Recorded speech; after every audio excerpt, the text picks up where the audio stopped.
Hey, this is Nick and Remy from Mirla Real Estate Partners. We have Cameron Elrod from DDS Match. Welcome to the Dentelligentsia podcast, where we talk to premium dental vendors and help our dental clients gain more of a business insider knowledge and gain any tips and tricks.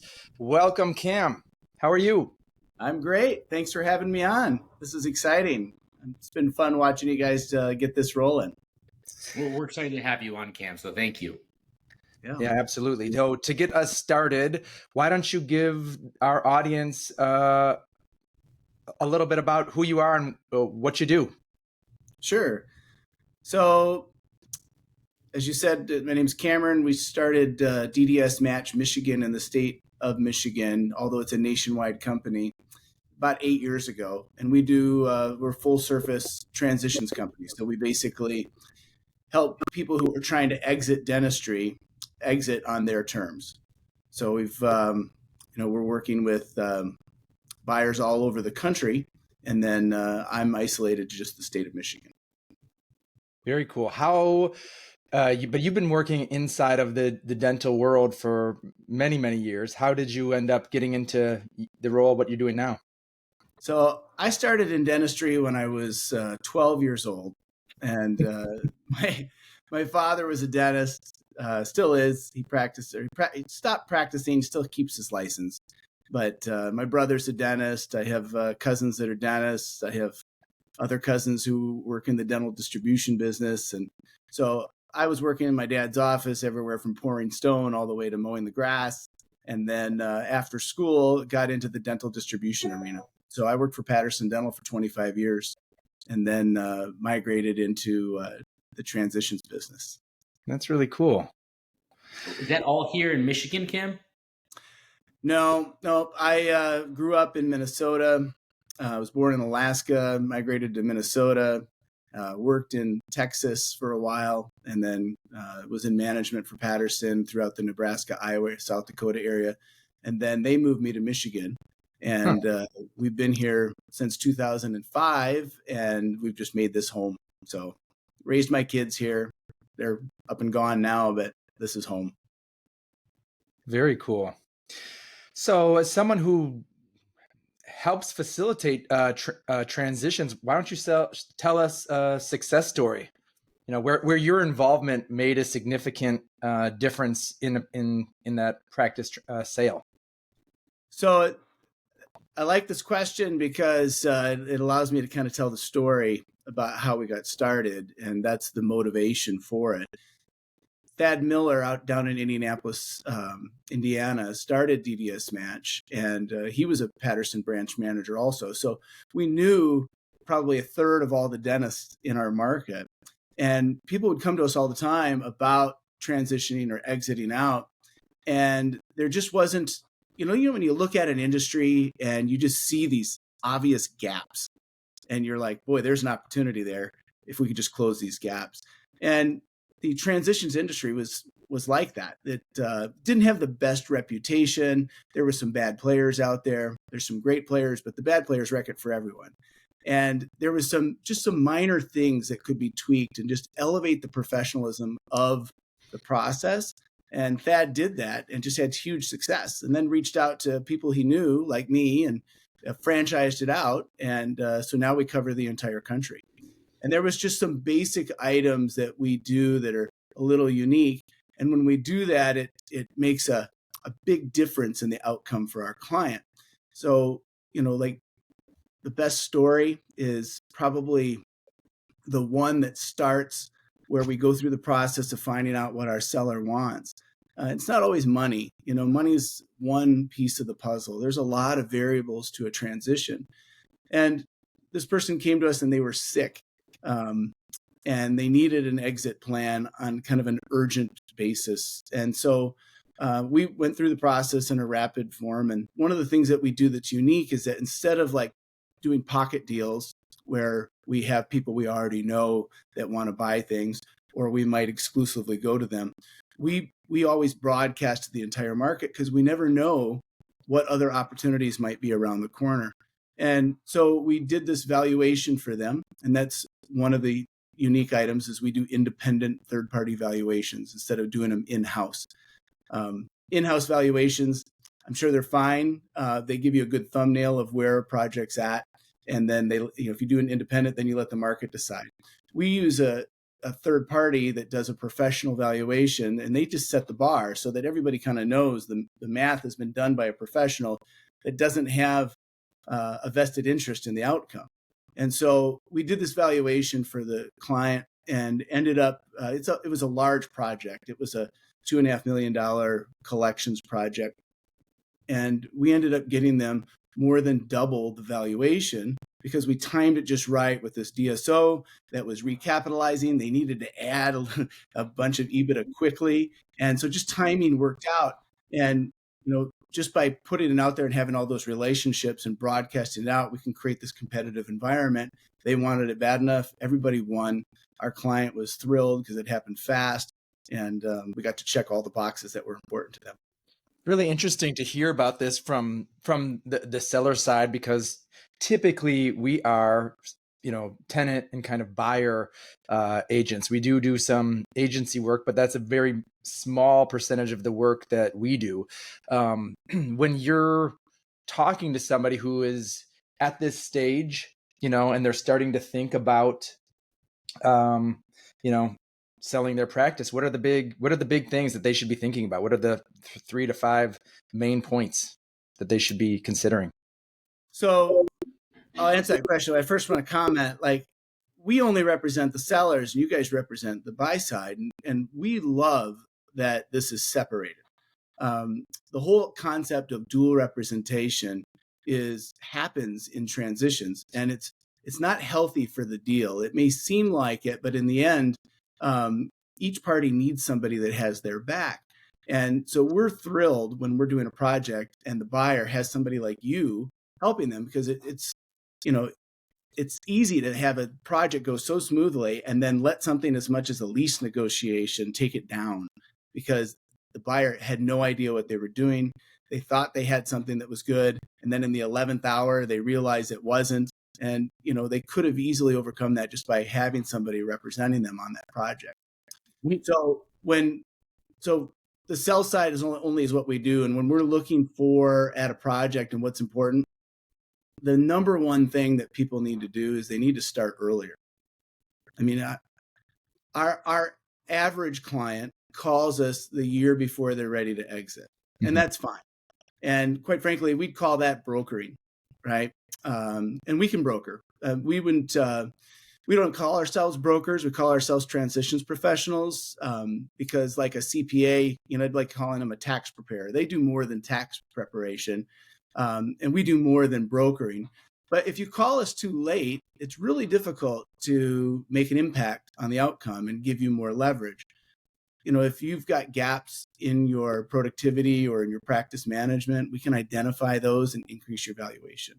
If we've got time to review your financials and, give you guidance on how to clean those up, we can get you a better valuation. If we give you, if you've got all the questions that we'll run through, you'll identify more what you actually want. Because quite frankly, most sellers don't know exactly what they want because they've never sold before. They just know that they're tired and they just know that there's something missing in their life and they need to solve that, and exiting seems to be the path. And so they just make the call. But if they do it too late, we can't coach them through all these other variables that are involved in the process. So starting early is probably the number one piece of advice that we like to give people. And you can't really start too early. You could be in your mid-40s. It's a good time to start talking about what your exit strategy is. And especially when you don't plan your exit. Like sometimes there was 5 deaths, dental deaths in Michigan this year, and every one of them was not prepared. Every one of them had somebody in their family that was dealing with the project. They had no knowledge of what to do or who to call or, the steps to take. They weren't ready. And so, earlier is always better. Yeah, it's interesting. I mean, it sounds like the way someone would estate plan, and I never thought of it this way. So you're saying that dentists can preemptively lay out a path or a plan, if you will, that early in their career, just in case? It's some. Sure. Does that sound right? Is that? Yeah, absolutely. We the most valuable resource that we have at DDS Match is called the Practice Optimizer Experience, and it's basically a 7-step process where we have these hard costs. We'll actually go and hire the same third party to value their practice. We'll hire somebody to value their real estate, and then we'll hire an estate attorney to review and make sure that they're set up and nothing gets caught up in probate. And then we have a relationship with Dental Intelligence where we'll go through and find the gaps in their practice. Then we'll go through the whole P&L analysis and offer up opportunities there. And then we bunch it all together in a nice document, printed in on a thumb drive. And it's basically one of these things that, one, gives you peace of mind to know that you've got a plan to exit. But it's also one of these things like, break glass in case of emergency, and your spouse knows. You just tell them, hey, something happens to me, open this book, and we're ready to go. Yeah, that's great advice. We run into that all the time. Timing is one of those types of things where it's not something that somebody just wants to dive into, but when you get organized and you create that foundation, or you create that roadmap, it makes it a lot easier. That doesn't matter if you're starting a practice, doesn't matter if you're, what stage you're at, because it's interesting to hear it from your side of view, and I can, it certainly, I'm sure, rings true. So when you're talking, go ahead. It's so nice to work backwards from an end goal. Like one of the steps in that POE is to talk to a financial advisor, because if you know the value of your practice and you know the value of your real estate, and then you know what your current nest egg is, and you know what your contributions are, we'll know when we need to start selling their practice. And then if it's not soon enough, then you can make plans to escalate that. Yeah, I would imagine there's all kinds of different things that one could be thinking about, because a lot of times, you're 65 years old, you're probably not thinking about, okay, I want to keep adding to my patient roster, but maybe you might consider to, ramp it up a little bit, right before you sell, or there might be other strategies you might employ. Maybe you have some. Well, there's not an ideal. There's just a plan. Because sometimes you'll find people who will have a practice and they were just crushing it, working 5 days a week. And they were just growing year over year over year, just making lots of money and meeting all their goals. And then at one point they decided they were going to slow down. And they started working 4 days a week, and then 3 days a week, and they start this kind of erosion of the practice. And sometimes practice transitions, people will say, well, don't do that because it reduces the value of your practice.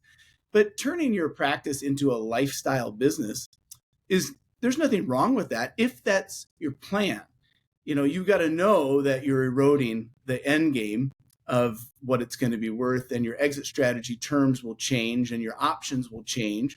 But as long as you've got a plan to do that, there's nothing wrong with that plan. It's just, it's only wrong if it's unexpected and you didn't know what was coming. How, are there any specific financial metrics that dentists at that stage of their career they should be focused on or mindful of as they kind of start to think about calling someone like you? Sure. Well, and this is just basic business, and this would go into any industry it would cross into. So the hard part of dental is that the owner of the business sometimes treats the business as just their revenue coming into their house. And they don't look at it as, I'm paying myself a salary and the business is separate.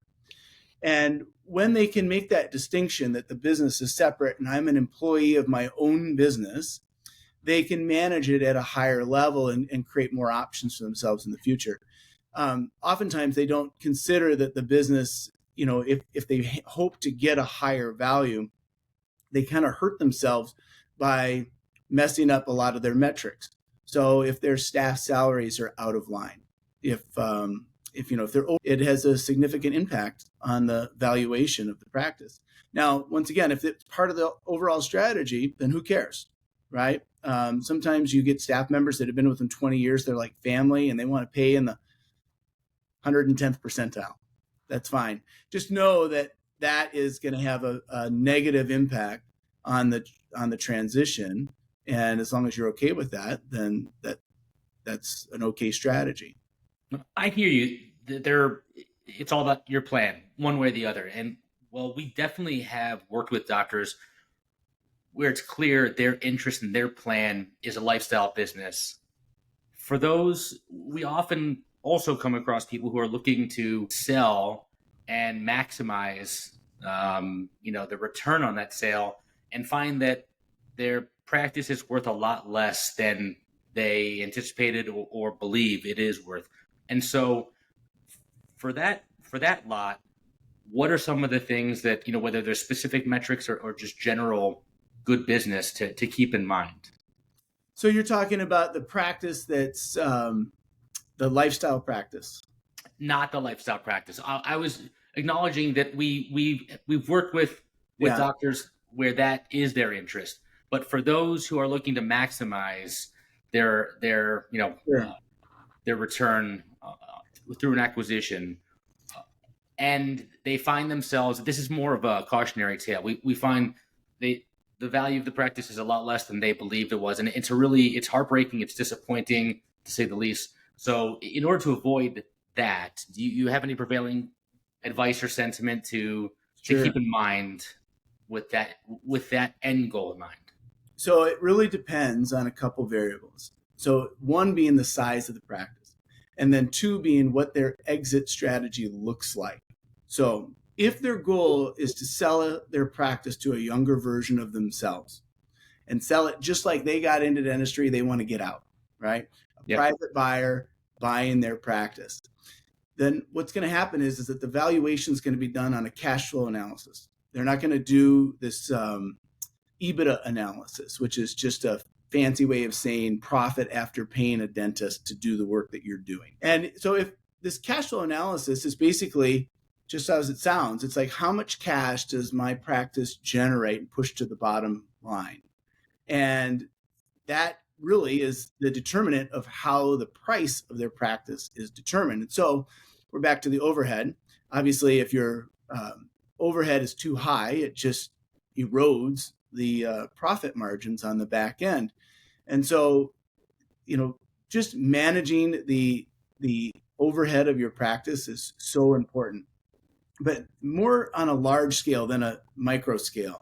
So sometimes we get doctors who get obsessed with the little items that they have the most control over. So like they'll go to their supplies and they'll start shopping every supply item, and they'll be using staff resources and their own resources to save dollars, but the investment of the capital resource, of the human capital, gives them such a small return. And so they're better off focusing on bigger items. So just staff salaries and the quantity of people. Oftentimes, dentists go to dental school, they don't get a ton of people management skills in school. And then you buy a business and there's no one there teaching you how to do it. And you can see two practices, one across the street from the other, and they both have 5 employees, but this one's getting 3 times as much done because they've just trained this team so well. Meanwhile, this person's thinking about adding a 6th person just to get this, the same result.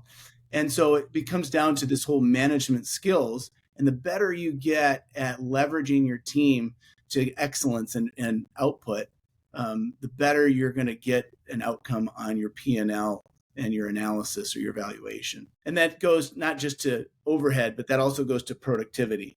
So, exploring ways to increase productivity in your, the dollars per chair, the dollars per hour. I don't know a dentist that wants to work more hours, but they all would like to make more money. And, the way you do that is to get your average hourly up. And in order to do that, you have to invest in yourself. You have to go out there and learn and collaborate with other providers and be a little courageous in what you're doing and how you're running your business and how you're treatment planning. And that just comes with education. I'm taking notes here, and I hope everyone out there is also. So, what talk about what are some of the largest misunderstandings in your profession and what you do? And this is an opportunity to kind of clear that up. Yeah. I think we run into it all the time. So we'll get somebody who comes to us who's attempted to sell their practice 2 or 3 times. And of course, if they feel like you do it, then do it, right? But there's some hiccups that come along the way that having industry knowledge, having experience in projects, having a process that makes sure that every T is crossed and I is dotted, that we don't allow something small at the very end to kill the deal. And so what happens is that people will go through the process and they'll spend anywhere from $7,000 to $15,000 with an attorney.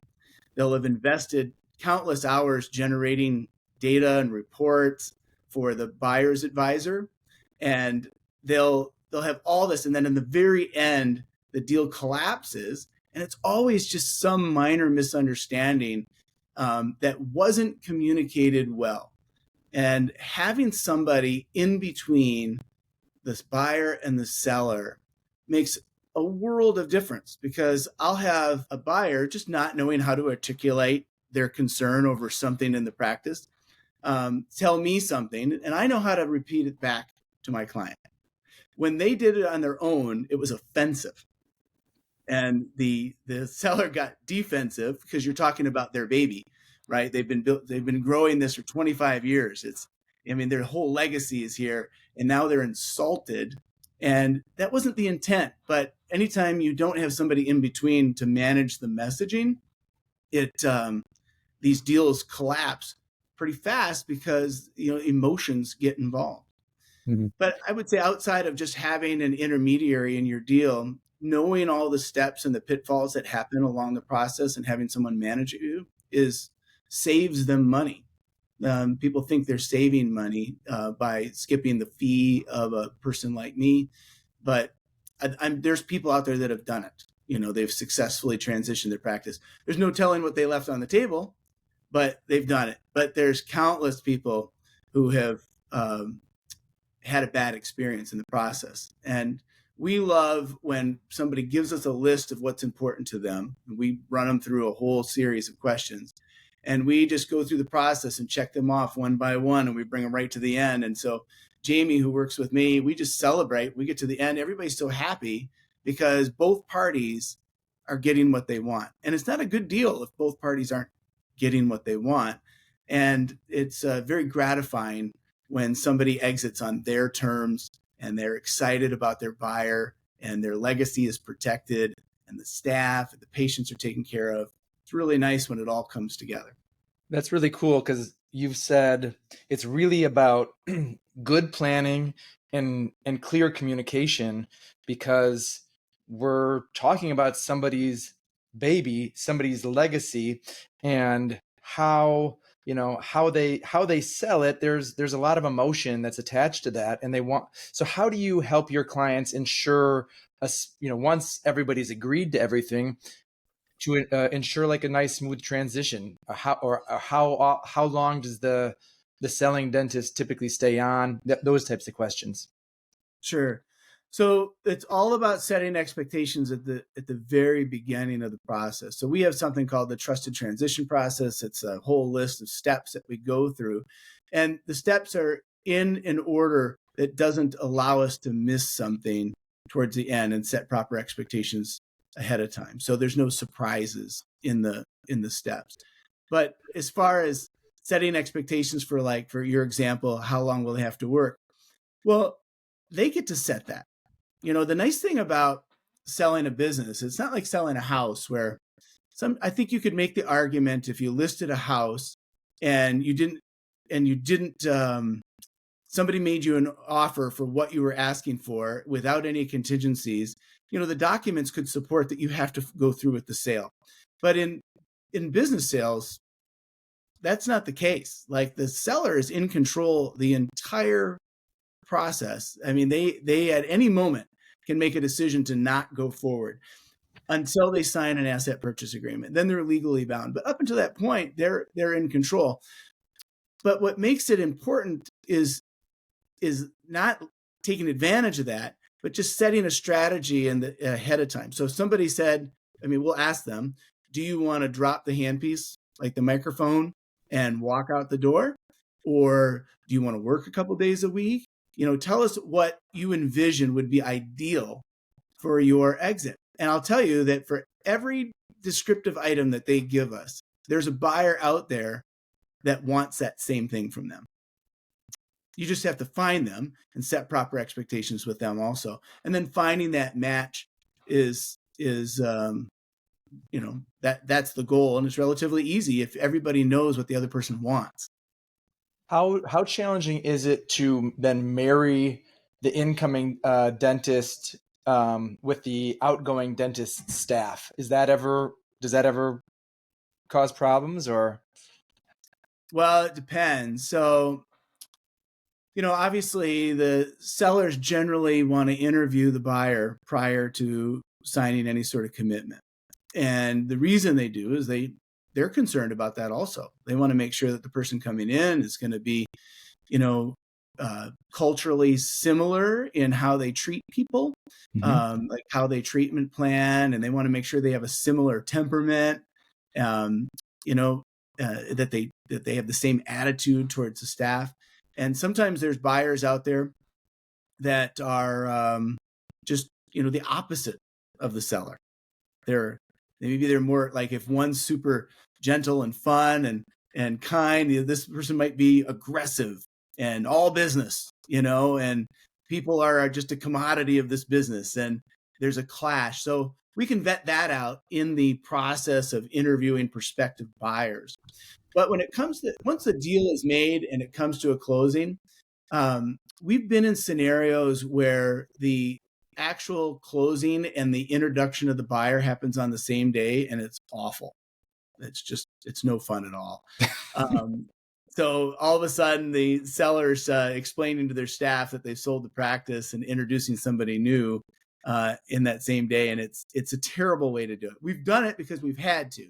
But ideally what you want to do is you want to get this asset purchase agreement signed several weeks to a month prior to a closing. And that way, once the asset purchase agreement is signed, the seller doesn't have to worry about the buyer going away. And then the buyer has time to resign from their job. They have time to start credentialing and doing all the stuff that they need to get going on. So we've created a cushion for each party. And then the buyer can come into the practice and meet the staff and be introduced. And we can slow roll this process so there's no shock to the team. That's by far the best way to do it.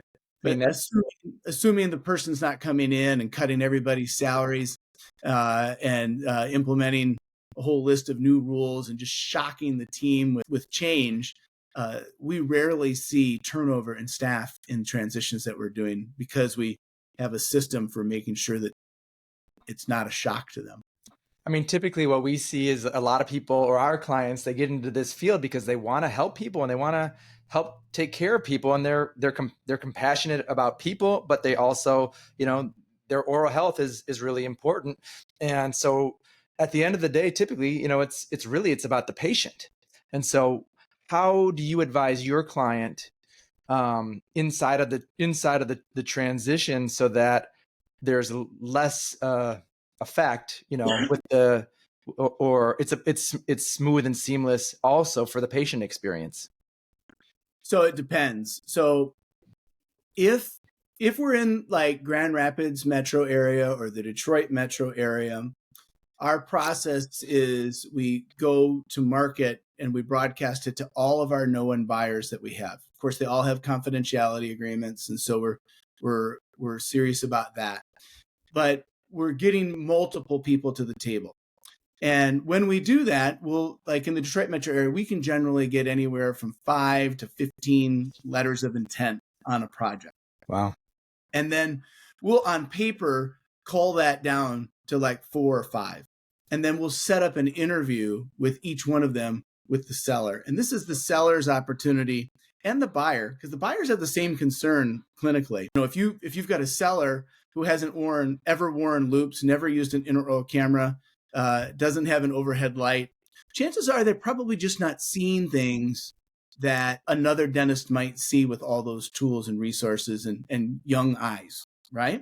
Mm-hmm. So, and if they've not treatment planned at any sort of, broader sense, and, because they're slowing down, they've been pushing everything out, kicking the can down the road because they just didn't really want to work that hard, which is fine. That was their strategy. But the buyer's concerned, like all of a sudden I'm going to come in and I'm going to be treatment planning these crowns, and they're going to look at me like I'm some evil, greedy doctor who wants to just money grab.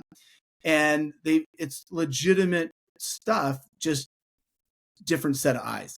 And so the buyer wants to know what's going on treatment planning wise, what their attitude is towards the patient, and how they do this, just as much as the seller does, because they both have the same risks associated with it.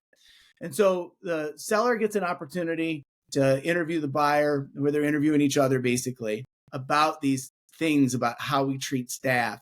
What are the benefits that I provide my staff? What do you intend to do with the benefits? This is how I treatment plan. What do you do? And they go through, we'll give them a list, like a talking points. And in 1 hour, they basically can have a really good idea, and we'll just schedule them back to back. So in 5 hours, we can have 5 interviews done. And by the time that's over, almost all the time, our seller will go, that's my person. Yeah. They'll fall in love with somebody. There'll be magic in the air, and you can just see it on their face, like they found the person. And the other person generally feels the same way because there was all this chemistry. And then that's the deal that we accept. Love it. Yeah. I mean, we experience the same thing. Unfortunately, it doesn't happen in one afternoon, but ideally, because we're trying to navigate a really kind of, most of the time with our clients, really, really expensive proposition where they're, buying a building and then constructing a dental clinic with inside of it, or leasing space, which is really, really expensive. Dental installations cost $200 a square foot. And so you don't really know. We can't just focus on one option. We have to really find multiple options and negotiate them all to the point where we know we're getting we're at the final terms, because in any negotiation, whoever has the most options, they can win. We will know what our client's top choice is, but we got to kind of keep everybody else on their toes, because those options could become more viable, depending on, let's say we interview with the landlord and the landlord's a real jerk. Doesn't matter if they have the best terms. This is somebody's, we're talking about the next 15, 20 years of somebody's career. So it's gotta be a right match. So that's Sure. really cool. Yeah. Yeah. We oftentimes will run into all kinds of real estate scenarios in our end. And, how do you guys normally handle it when you have, one of the big issues that we run into is that we'll have a practice where the real estate is more valuable than the practice. And it starts to squeeze the bottom line of the profitability of the project, because so much is being diverted to real estate. Are you advising people to not go too big or too expensive on their real estate, or how does that conversation usually work? Well, I guess a lot of it matters, or let me start over. It depends on kind of what you first told us is what is their plan, and what stage are they in their career? I mean, if they are a younger dentist, a lot of times they'd be comfortable with 3 or 4 ops, but they don't want to necessarily be stuck in a 1,500 or 1,600 square foot space and not be able to grow, because they're, they should, well, depending on what their plan is, they should really think long and hard about how they make that decision. And not to mention their lending parameters, right? So we all work very closely with lenders across the country, and some of whom works specifically with dentists in the healthcare space. And so a lot of, to answer your question, a lot of what our clients can and cannot do will be informed heavily by what their lending parameters are, what they can afford, and what makes the most sense for them. Even if they can afford it, is it going to harm or be a detriment to cash flow once they close and are up and running? And so, there's a lot of variables, but I think a big one is going to be informed by their lending. I don't know how many lenders are going to be watching this, but what I would say is that there are a multitude, depending on what the situation is, there's a different lender that might be a better fit. And, we're not really getting into the transitions as much as maybe somebody like you gives us a call and says, hey, what do you, I need help, valuing this or, getting this person over the hump and coaching them through at least the real estate portion. But because normally we're working, they're either starting a practice or they bought a practice 4 years ago and they're growing and they're thinking about, I want to buy a building now, or I need to plan, I guess what I would come back to you and say, one of the things that I see that a dentist that is, later stage dentist, what they could do, which could likely help significantly in their transition, is maybe put a little bit of extra love or TLC into their space.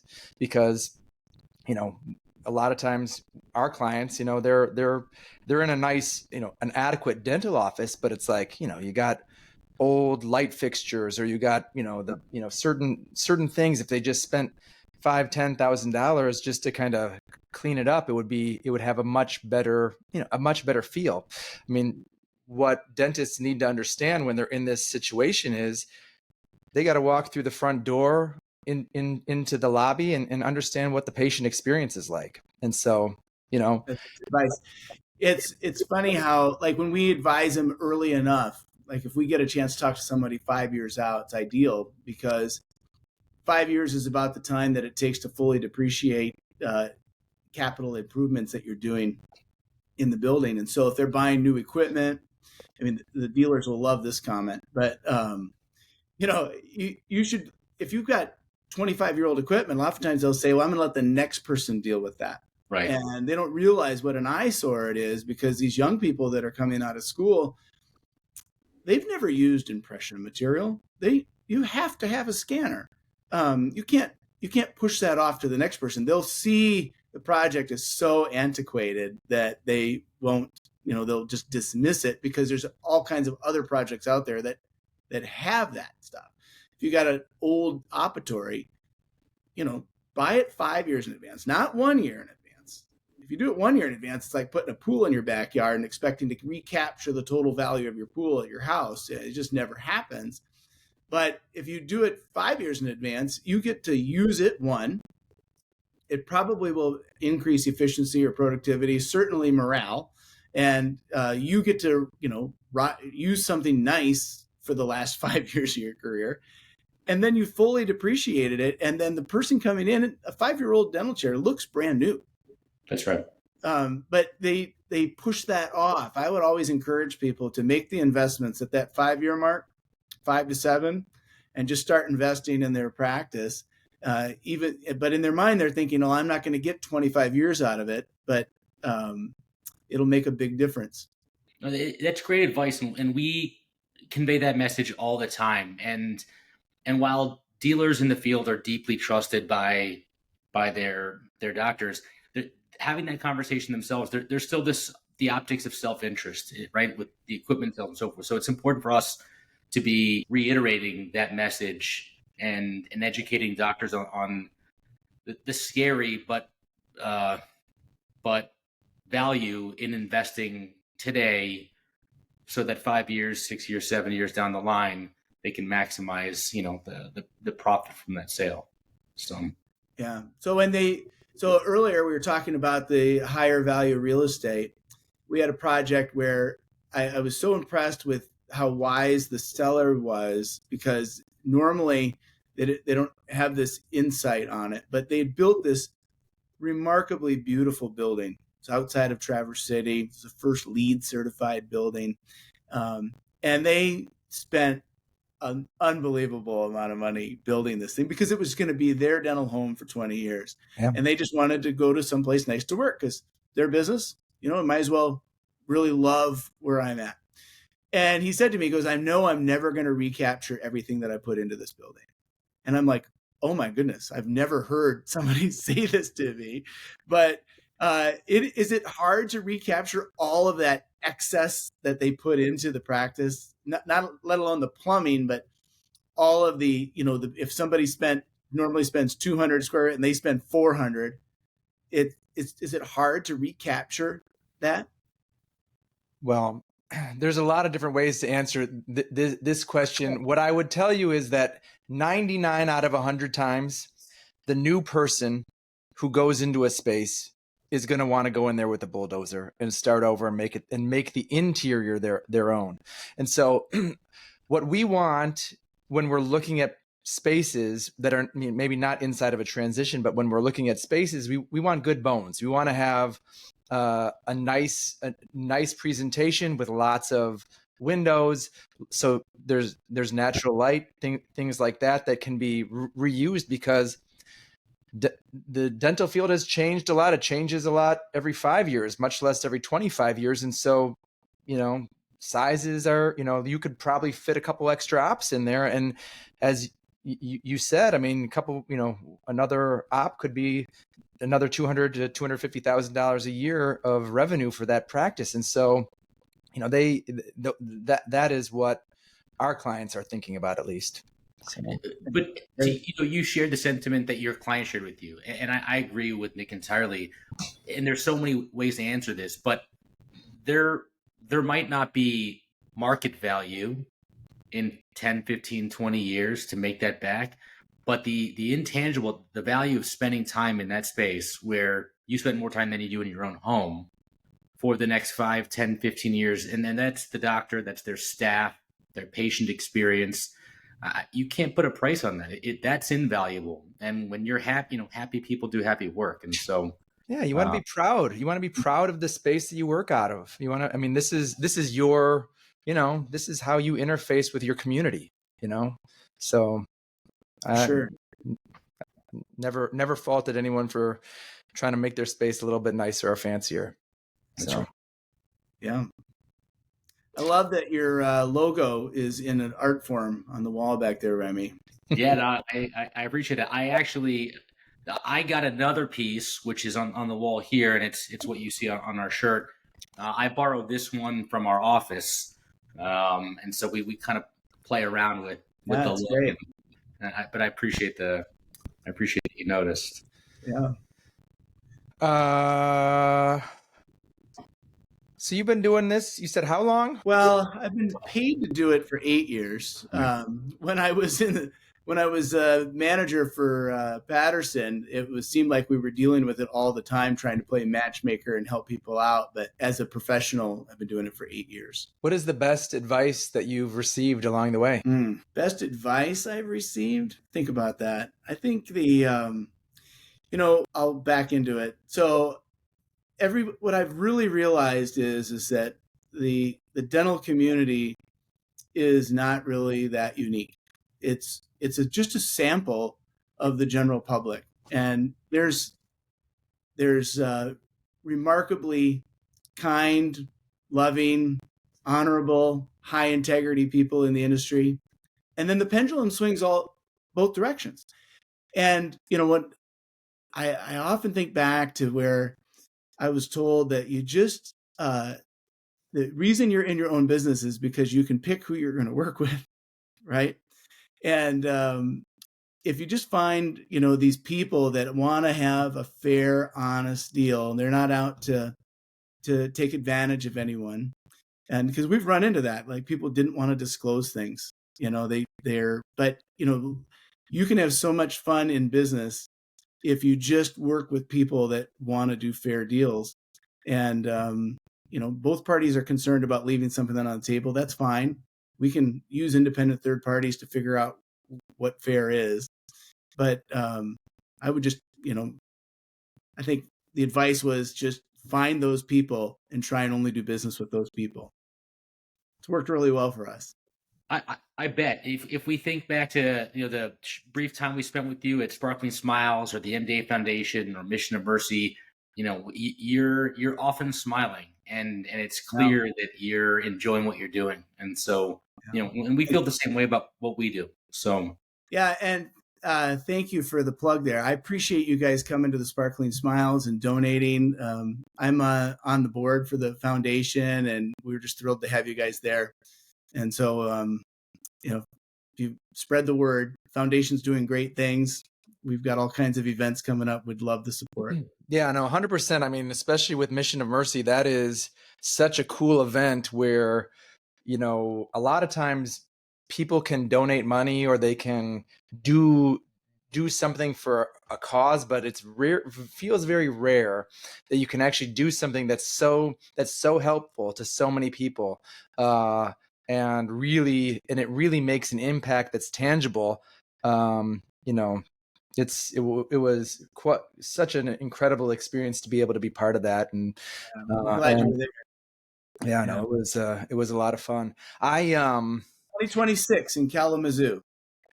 we heard countless stories at Mission of Mercy earlier this year of people showing up to receive treatment and then coming back to volunteer subsequent days. I mean, which to Nick's point is a testament to the work, and it was absolutely our pleasure to be a part of it. So 2026, that's right. Remy has a favorite question that he typically asks about this time in the podcast.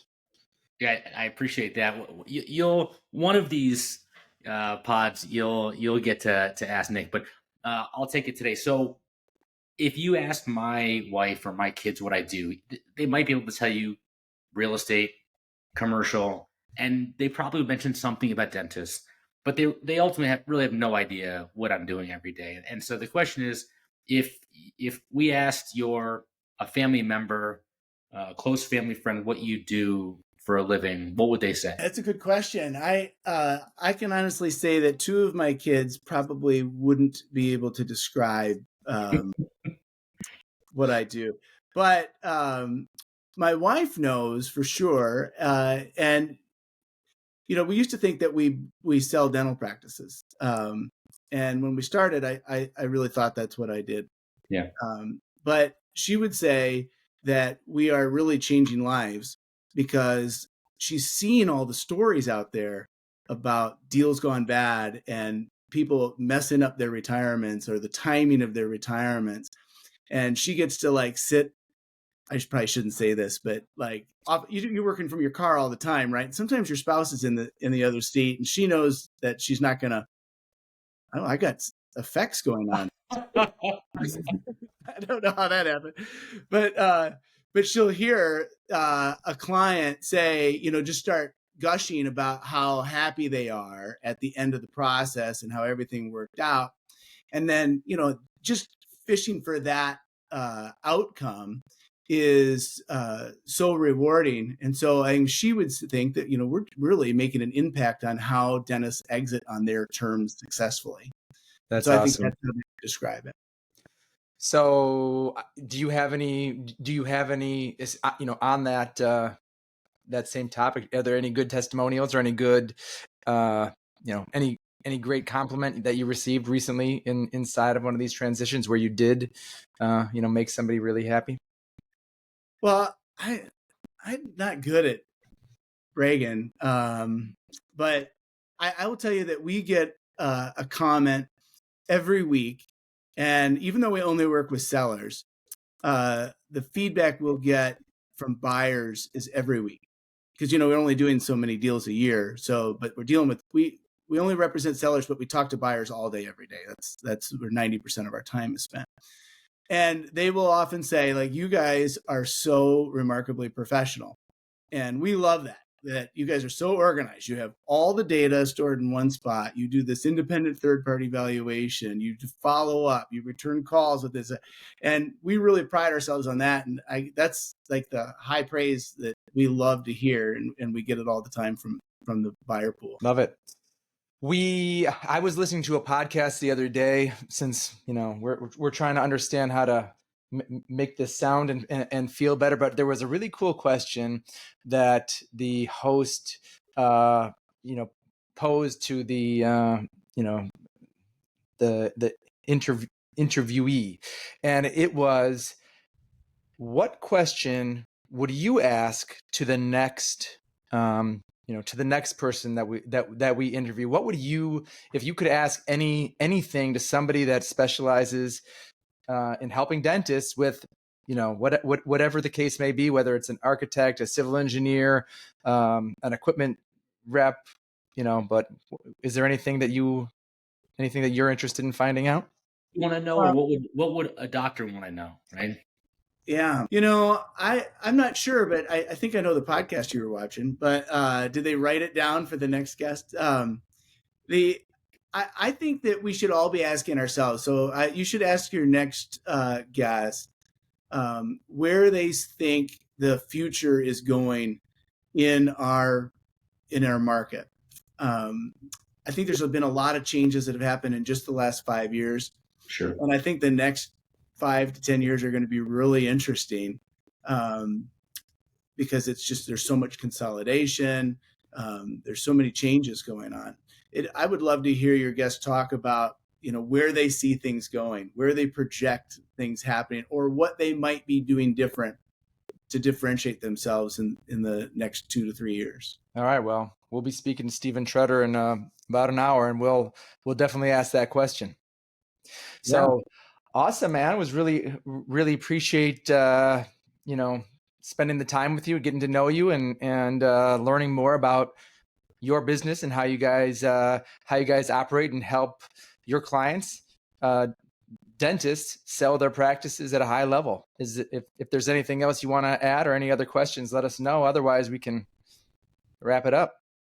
All right. Well, thanks, Remy. Thanks, Nick. You guys were great. Thanks for making this easy. And I look forward to watching all your future podcasts. Cool. Likewise. Pleasure having you. Soon. Bye-bye. All right. See you guys. Bye.